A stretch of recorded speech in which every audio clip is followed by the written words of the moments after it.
Okay, what you see is I put in a function, I put an x squared. This is a derivative we already know. What's the derivative of x squared? 2x. Okay, that's a simple power rule. And what I've done on this program is I programmed it to draw an x squared, and then I drew a tangent at the point. My program calculates the slope of this tangent and draws a dot. So for example, if I drag this to 1, 1, my slope happens to be 2. So it drew a dot there where it says derivative at 2. And if I continue to drag this point along, it keeps plotting points. I can go faster and slower to make it, you can really see that there, if I go slow, it fills everything in, right? If I go fast, you can actually see which points get put in and which ones get missed. And you already said that that equation was 2x. And if you look at that blue line, does it make sense that that's a straight line? Looks like it has a slope of 2, goes through 0, 0. That's 2x. So we could do this for any function. So what we're going to look at next is exponential functions. Here's the graph of e to the x. I don't know if you can see it, really tiny writing. It says my function was e to the x, that's up there. I've got my tangent line, and I'm going to graph the derivative. So if I picked another point, and I want you to watch what happens. Because in the last one, you could look at the derivative that was graphed and probably said, I can see from the graph that the derivative of x squared is 2 to the x. What happens with e to the x? So I'm going to drag it up to here.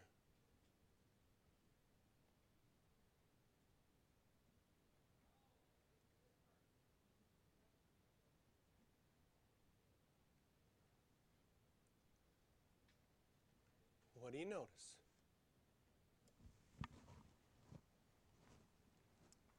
Okay, so the black line was our original function. It was e to the x.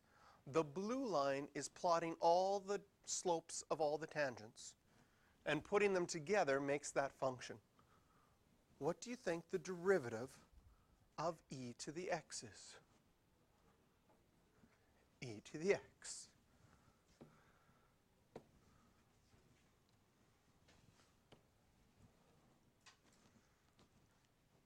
And in logarithms, when you first learned about the number e, this is one of the special properties of the number e. It is the only thing, or the only function, whose derivative is itself. The derivative stays the same. Oh, let me think. No, I figured out another one that works for.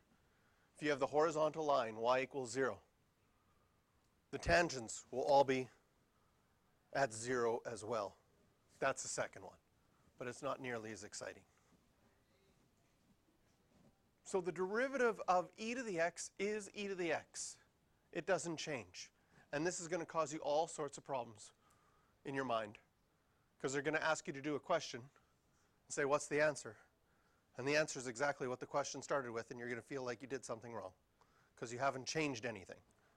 Would that bother you a little bit? And the next one we're going to look at is the natural log of x. So here I've graphed the natural log of x. You're thinking, ooh, it's going to be the same. It's not. Okay? So here, I'm going to take this point. I'm going to start dragging it.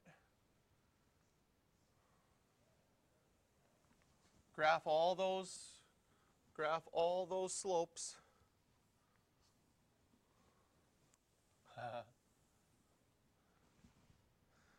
And then you have to try to think, what graph did you have that did that?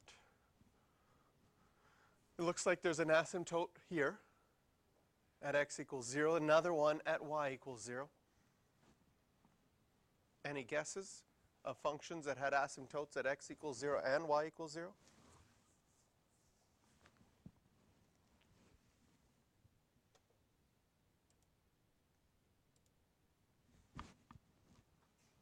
Yes? No?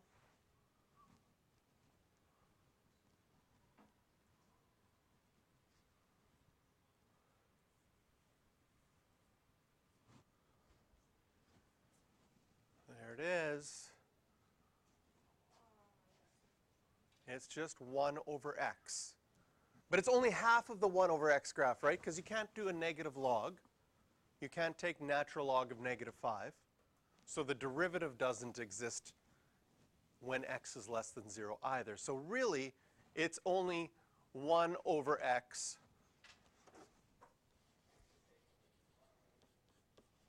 where x is bigger than 0.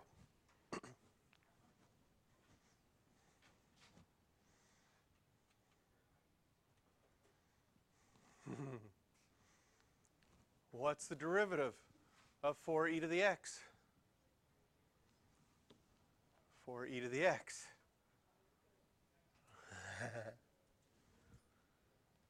Ooh. What's the derivative of x cubed plus 3 natural log of x? Okay, when you're adding, you do them separately. So first, the derivative of x cubed, 3x squared. The derivative of 3 times the natural log of x will be 3 times 1 over x.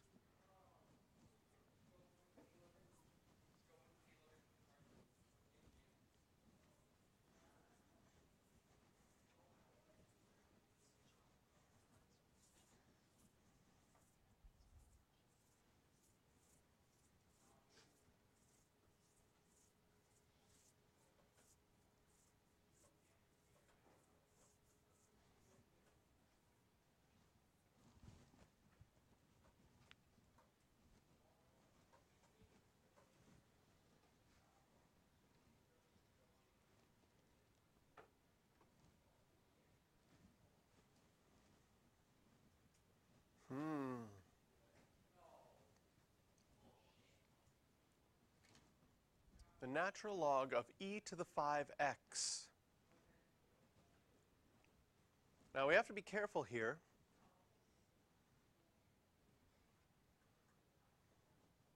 Because it's not just, you can't, right? If you have natural log of x, the derivative is 1 over x. But we're not allowed to do anything else other than do the derivative of natural log. So wouldn't you be tempted to do this, natural log of 2x, to be equal to 1 over 2x? Would you be tempted? Right? That's wrong. Not allowed. We can only do the natural log of x. Okay? Would you be tempted? Okay?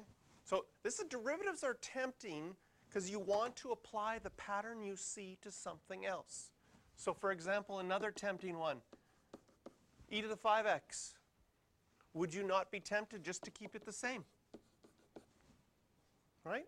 Because if e to the x stays the same, why wouldn't e to the 5x stay the same? That's wrong. A little bit frustrating. Okay?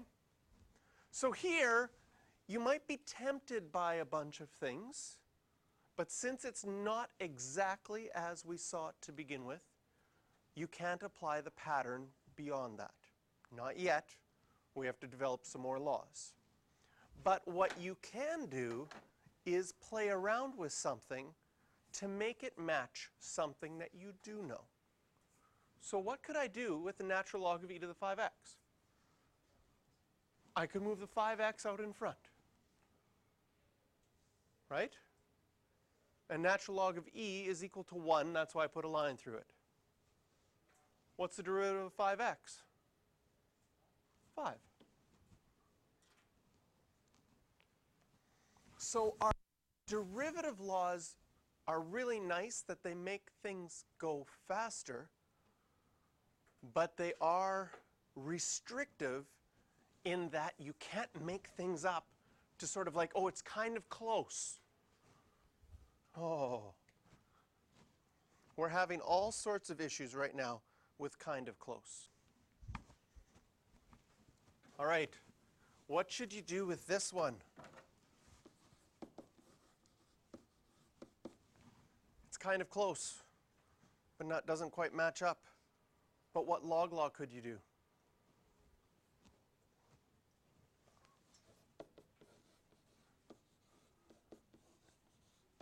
Can you see that you could do that? And then the derivative. Well, the derivative of natural log of x is 1 over x. That you can do now because it matches up perfectly. What's the derivative of natural log of 5?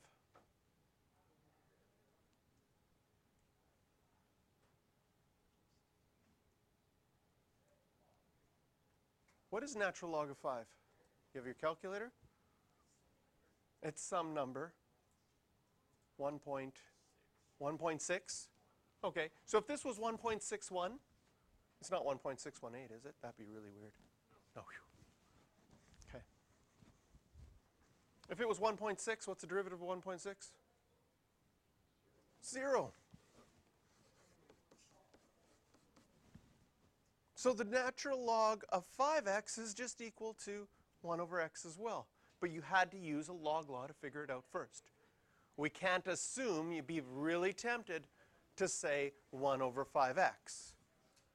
But we don't have a rule for numbers inside of natural log yet. That's going to come. We're going to develop more and more rules to do these. But right now, we can only do things easily. Okay? Find the equation of the tangent to y equals e to the x at the point 0, 1. Draw the graph of y equals e to the x and the tangent line at 0, 1. Okay. How do we find an equation of a tangent line? We need a point and the slope. We have the point, so we need the slope. How do you find a slope? Well, you take the derivative. What's the derivative of e to the x? E to the x. Plug in x equals 0, and you get 1. So the slope of our tangent is 1.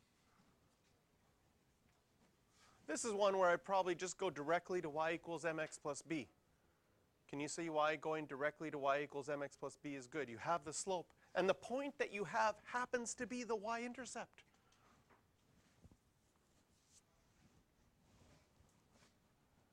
No, it isn't. Sorry, 0, 1. Yeah, it is 0, 1 is your y-intercept.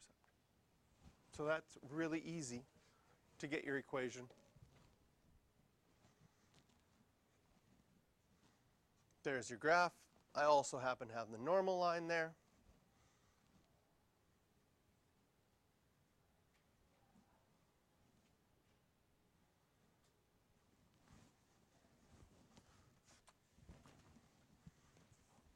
What curve do you see in black? It is the sine curve. So again, on this program, I drew a tangent on the sine curve, and I just plotted the slope of that tangent. If I drag this point along, you will get all the points of all the tangents. And if you take all those points and put them together, maybe it makes a function. Are you ready to watch? Okay? Which, it's kind of amazing that when you put all these slopes together, that it actually makes not just some random scatter plot, but it actually makes a curve that you're going to recognize. Here we go. All right, moving it along. Makes sense at the top here that it's going to be flat.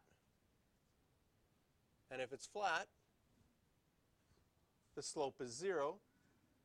Now all of our slopes are negative, right? Sorry.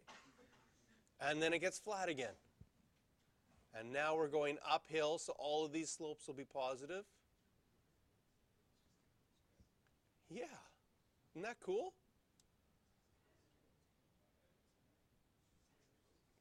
So the derivative of sine is just cos. What happens if we take our cos graph?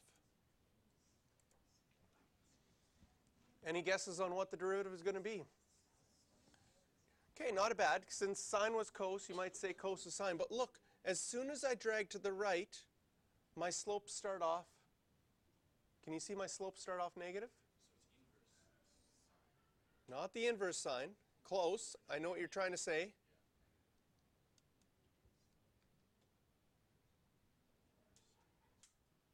So the derivative of cos is negative sine.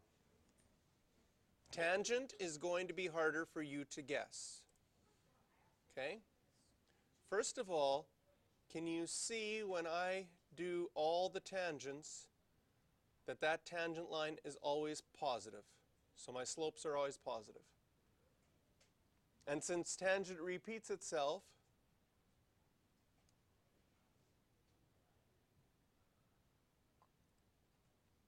this repeats itself over and over again. What does it kind of look like?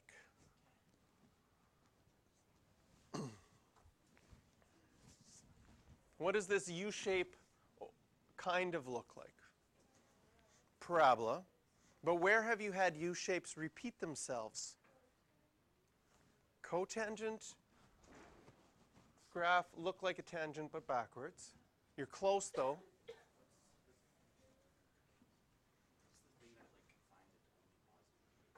Absolute values. It's close. Well, but if it was tan plus 1, it would still swoop down.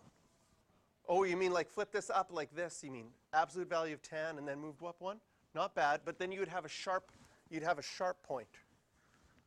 So I'm trying to think of all the ways you have these curved points happen. Parabola is one, but this isn't a parabola. Where else have you had this U shape with an asymptote before? Whew. Kind of reciprocal graphs. It's not a reciprocal graph. Well, it's sort of, yes. You're onto something. Clown face there, yes.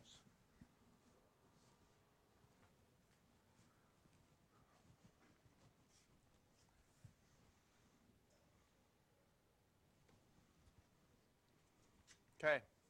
Derivative of sine, you got to be cos. Derivative of cos, you were able to figure out to be sine. The U-shaped graph that you couldn't think of was the reciprocal, a 1 over, but a 1 over cos graph. Secant. Do you remember your secant graph? Your secant graph, if I go back to my tangent graph here, your secant graph looked like this, but then it would have been down here, right? And then up here. So to have all of your secant graphs above could either be an absolute value. Do you see that an absolute value would make everything positive? What also makes everything positive?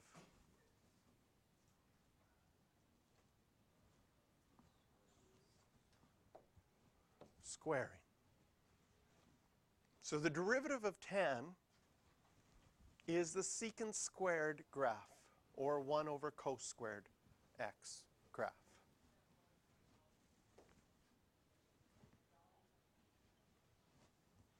Okay. Now, for most of your derivatives, even though they're in your formula booklet, turning to your formula booklet every time you have to do a derivative takes too long. You have to have them memorized. Plain and simple, you'll memorize these. Where do we have a problem? We have a problem here with sine being cos and cos being negative sine. That's too close for your memory to not screw it up. Agreed? If you just try to memorize those, can you see you might get the negative mixed up? So that's why, in my opinion, it's really helpful to have seen these beforehand. Here's my sine. Okay, if I refresh everything, bring it back to the beginning. Okay. If I bring it back to the beginning, think about your tangent line as you move it up. Can you see that it's positive? That you have a positive slope, which will match up with a positive cos graph. But if I go to my cos graph, right from the beginning. And refresh this. Can you see that starting right at the beginning, you go right away you're into the negatives. Your slope is negative right away. If that's negative right away, it has to match up with a negative sign graph. So you can memorize them and screw it up every once in a while because you just memorized it. But if you think of the graphs and actually think of that tangent line moving, you'll be able to say, oh, on a coast graph, it's always negative to begin with. Okay? If you start right now with that understanding, it's going to help you not only now but later on. Because later on we go backwards. And when going backwards, you have to know that cos stays positive and sine changes to negative. But here sine stays positive and cos goes to negative. It's going to totally screw you up that way later. So understanding it well to the beginning is important. So for next class, I want you to figure out all of example 1 and example 2. I'll quickly put up the answers. And then next class, we'll start with rule number 5.